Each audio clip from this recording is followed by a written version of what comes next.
역세권 용적률 상향, 거기에 따른 부산 재개발 재건축 정비사업장의 수혜지역을 한번 알아보도록 하겠습니다. 여러분들이 유용하게 이 수혜지역을 보시고, 그리고 용적률 상향이 어떻게 진행되는 것인지, 그리고 6월 30일 날 역세권에 대한 용적률 상향은 국회 개정이 통과되었습니다.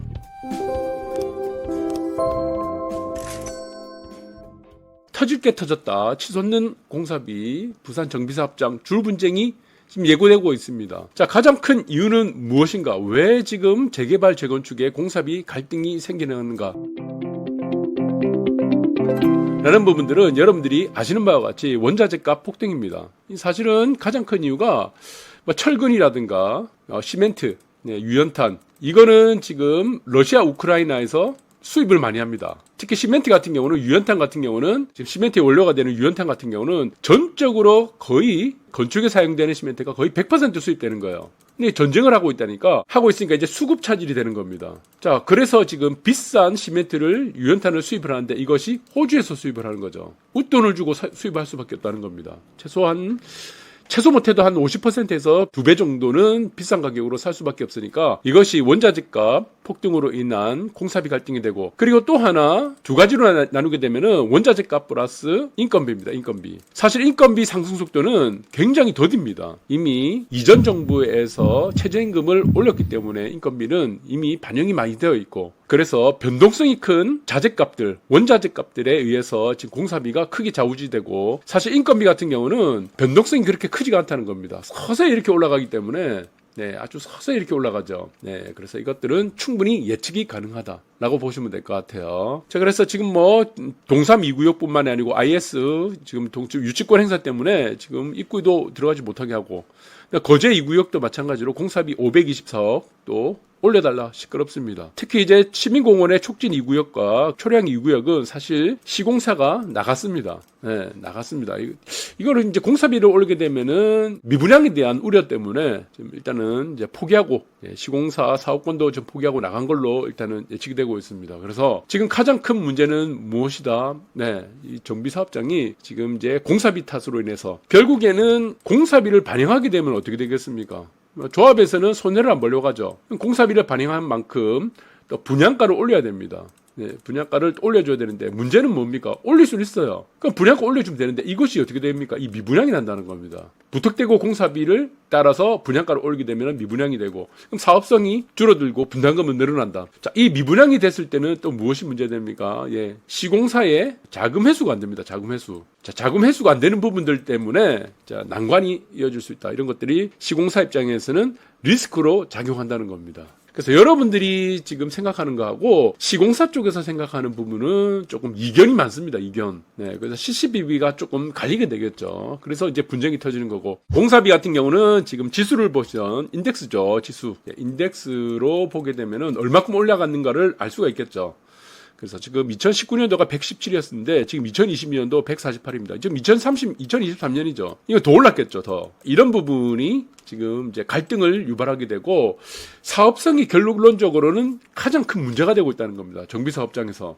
재개발 재건축에서는 일단은 무조건 사업성이라는 겁니다. 사업성. 자, 사업성에서 또 가장 좌우하는 것이 용적률이 되겠죠. 사업성이 담보가 되지 않으면은 이것이 분담금이 올라가니까, 분담금이 올라갈 수밖에 없다. 아파트를 무슨 돈으로 짓습니까? 조합에 분담금으로 짓는 거 아닙니다. 분담금으로 짓는 게 아니요. 정비사업은 뭡니까? 사업이죠, 사업. 사업은 무슨 돈으로 짓습니까? 일반 분양분으로 짓는 겁니다. 일반 분양. 일반 분양을 받아가지고 여기서 수익이 나게 되겠죠. 이 수익을 토대로 어떻게 공사금을 마련한다는 겁니다. 이게 바로 공사금을 마련한 거예요. 공사비를. 대금을 마련한다는 겁니다. 새 아파트도 짓고. 자, 그래서 이런 부분들이 지금 계속적으로 문제가 되고 있다. 결론적으로는 사업성과 그다음에 분양성, 이 두 가지가 어우러져야 된다. 한쪽만 있으면 안 됩니다. 사업성만 있어도 안 되고, 사업성이 아무리 좋아도 분양성이 없으면 안 되고, 분양성이 아무리 좋아도 사업성이 없으면은 아파트 자체를 공사를 할 수가 없다. 라는 부분들을 여러분들이 염두를 하시기 바라겠습니다. 자, 이제 부산에서 역세권 정비사업에 대해서 용적률 상향이 개정이 되었습니다. 통과가 됐어요. 국회 통과가 되었습니다. 이것이 무엇입니까? 도정법, 도시및 주거환경정비법 개정안이 지난달이니까 6월이죠. 6월 30일 날 통과가 되었습니다. 이거를 시행을 언제 한다고 합니까? 6개월 후죠. 6개월 후. 6개월 후니까 12월 30일 날 바로 시행을 하게 됩니다. 그래서 6개월 텀을 준다라고 밑에 있습니다. 밑에 보시면은 공포 후 즉시 시행으로 한다는 것이 있고, 그리고 이거는 조합원 자격에 대해서 공포 후 즉시 시행하고, 자, 이것은 통과한 개정 법률안은 공포 후, 지금 공포가 됐으니까 6개월 후 시행될 예정이다. 그러니까 12월 30일 날 시행된다. 가장 큰 것은 무엇이다? 역세권입니다. 역세권. 역세권뿐만이 아니고 개발이 필요한 곳들. 그러니까 개발이 필요하다는 곳은 주관적이죠.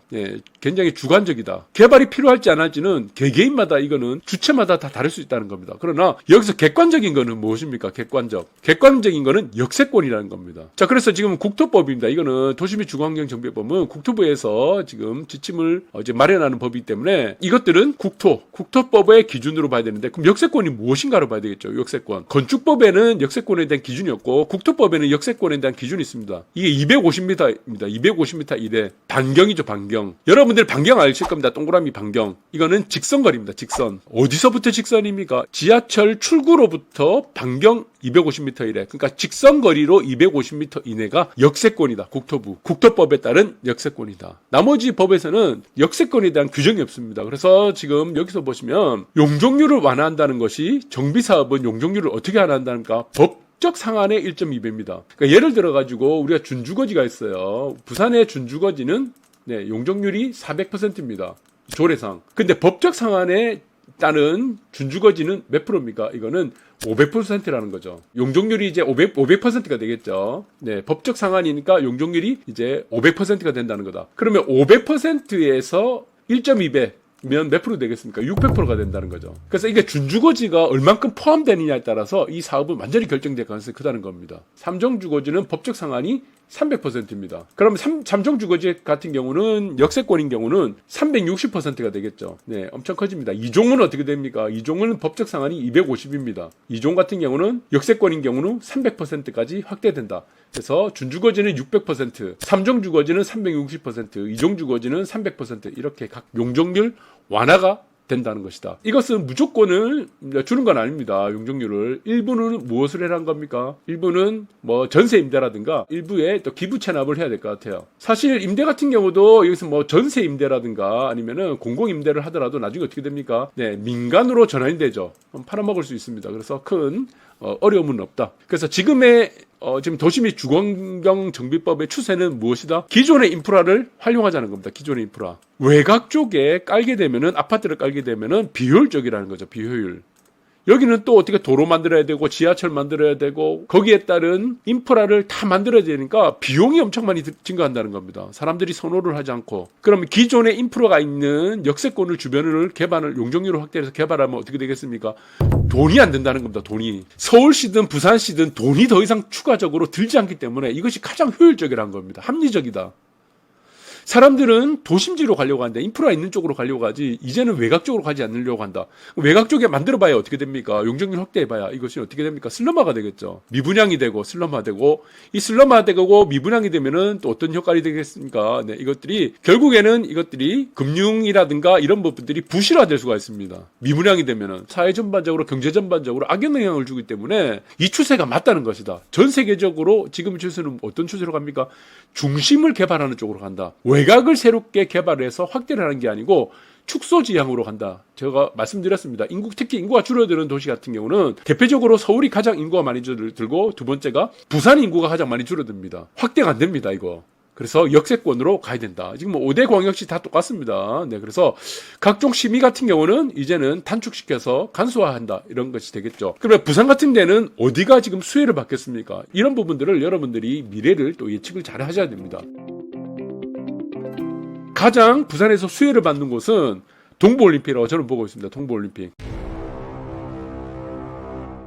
여기는 지금 어떻습니까? 전체가 준주거지예요. 준주거지. 그래서 지금 현재 부산시 조례 같은 경우는 준주거지가 400%인데 이것을 무엇을 기준으로 보겠다는 겁니다. 법적 상한을 기준으로 본다는 겁니다. 법적 상한. 법적 상한의 용적률은 500%예요. 여기서 1.2배를 두면 600%가 되는 겁니다. 그래서 준주거지 같은 경우는 600%가 되는데 역세권을 출구를 기준으로 해서 250m 이내입니다. 250m에는 대부분이 한 절반 정도를 차지하게 되겠죠. 지금 보시면은 단지 한 절반 정도는 차지하게 된다. 자, 그럴 경우는 이것도 계산이 되겠죠. 중심 역세권을 계산이 되게 되는데 특히 동부올림픽 같은 경우는 자 이것이 99년도입니다. 네, 준공일자가 사용 승인일이 99년도니까 앞으로 6년 정도 남았어요. 이것이 좀 약점이 될 것 같아요. 약점이 되는데 자 중요한 것은 이게 지금 현재 용적률이 278%밖에 안 된다는 겁니다. 이것이 준주거지 500%에서 이제 600%가 되면은 네, 법적 상한이 1.2배니까 자 600%까지 되진 않겠죠. 제가 볼 때는 한 500% 절반이니까 500% 정도가 되면은 거의 2배 정도의 용적률이 늘어나게 되는 효과가 됩니다. 그래서 부산에서의 재개발 재건축의 역세권은 250m 안에 드는 역세권이 굉장히 드뭅니다. 정비 사업을 할 수 있는 곳이 특히 재개발은 딱 한 군데밖에 없어요. 그래서 이거는 굉장히 희소성을 가지고 이것이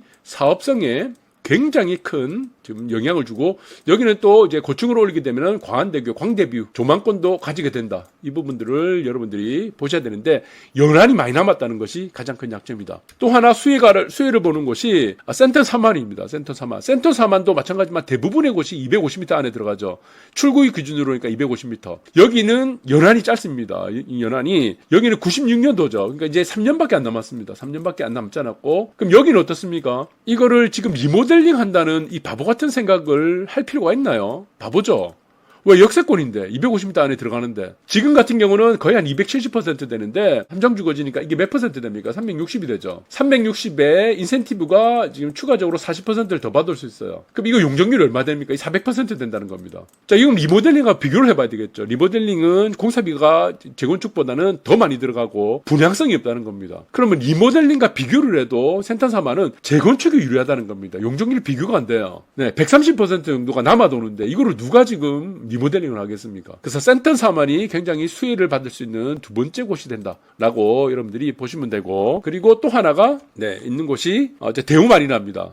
대우마리나도 용적률이 지금 어느 정도 있습니다. 네, 용적률이 있고 자 그리고 여러분들 보시면 아시겠지만 역세권을 기준으로 해서 1차 같은 경우는 250m에 다 포함되고 1, 2차는 다 포함됩니다. 그래서 1차와 2차를 이제 연한이 91년도니까 준공 사용 승인일 이거는 이제 연한을 다 채웠습니다. 여기는 뭐 상가 문제도 있죠. 상가 쪼개기 문제도 있고 그리고 3차 같은 경우는 이제 거의 한 반경으로 따졌을 때 한 절반 정도가 또 3분의 2 정도가 들어가게 되겠죠. 이 3정 주거지입니다. 그래서 이쪽은 360% 플러스 기부 체납을 했을 때 인센티브 40%까지 추가됩니다. 할 때는 400% 용적률이 되기 때문에 자 이거는 사업성이 굉장히 좋다라고 보시면 될 것 같습니다. 사업성이 굉장히 좋은 곳이다. 그래서 뭐 동부올림픽 다음으로 거의 대부분 보시면은 대우마리나 그다음에 센터 사만이 용적률의 수혜를 받을 수 있는 곳이 되겠다. 이제 롯데도 마찬가지예요. 이거 제가 깜빡이고 계산하는데 여기도 거의 뭐 한 어느 정도 들어가겠죠. 그러면은 이 네 군데가 될 것 같아요. 해운대 롯데도 마찬가지고 이거 이제 연한이 되게 되면은 연한이 이제 되게 되면은 이것도 용적률이 상향을 돼서 특히 이제 대우마리나 1, 2, 3차보다는 여기 이제 광안대교 조망권을 가진다 그러면은 롯데도 상당한 지금 우위에 있습니다. 이 조망권이 가능하죠. 지대가 이제 표고가 낮지 않고 높기 때문에 이거를 설계를 어떻게 짜내야 돼서 지금 굉장히 혜택을 볼 수가 있다라는 부분이 될 것 같아요. 실질적으로 이제 반도보라 같은 경우는 연한이 되면 이거 완전 대박입니다. 그러니까 이게 연한이 너무 안 되죠. 자, 이런 부분들을 여러분들이 참고를 하시면 될 것 같습니다. 그래서 그리고 이제 자동 같은 경우도 마찬가지입니다. 자동 같은 경우는 일기심도시입니다. 일기심도시는 용적률이 또 업을 시켜주겠죠. 네, 이걸 뭐 최대 뭐 500%까지라고 하는데 뭐 모르겠습니다. 부산시는 조례를 어떻게 만들지.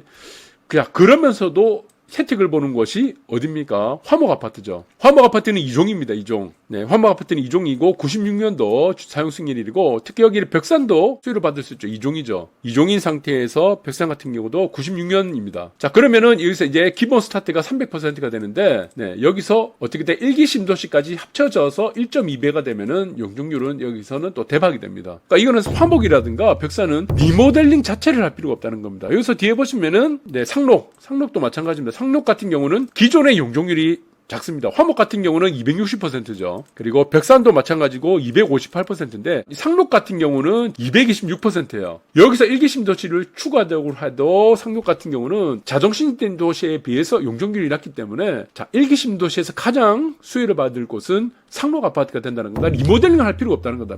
리모델링을. 네, 그래서 상품성이 없고 분양성이 없는 리모델링을 굳이 할 필요 없다. 그래서 1기 신도시와 그리고 용적률 1.2배를 합쳤을 때는 최대로 자동에서는 신도시에서는 화목아파트와 벽산아파트가 용적률 추가적인 확대를 기대할 수 있는 사업성과 분양성을 가지고 있는 곳이 될 것 같습니다. 그래서 여러분들이 지금 법이 바뀌었을 때 그 법이 바뀐 효과를 아직 시행이 만약 안 됐습니다. 그러면 효과를 잘 따주셔야 될 것 같아요. 여기서 엄하게 지금 리모델링 하니 뭐니 상록 아파트 리모델링 하니 많이 그런 바보짓을 할 필요가 없다는 겁니다. 따져보라는 겁니다. 따져보라. 일기 신도시의 용적률이 어떻게 되는가? 역세권의 용적률이 얼마큼 확대되는가? 이것은 주관적인 것이 아니고 객관적인 것이라는 겁니다. 수치는 거짓말을 하지 않는다는 것이다.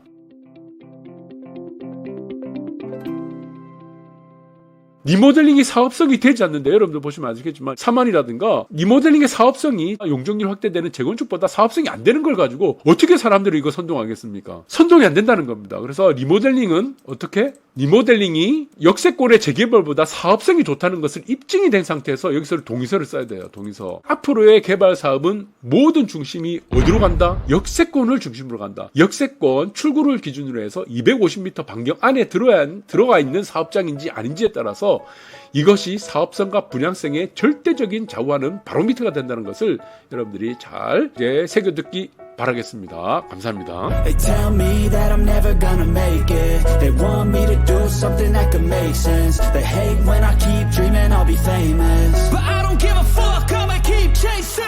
I got all this potential that's deep inside of me, but they hate when you're successful cause they try to be. They sit there being judgmental because you're trying things, and they just want you to settle and do the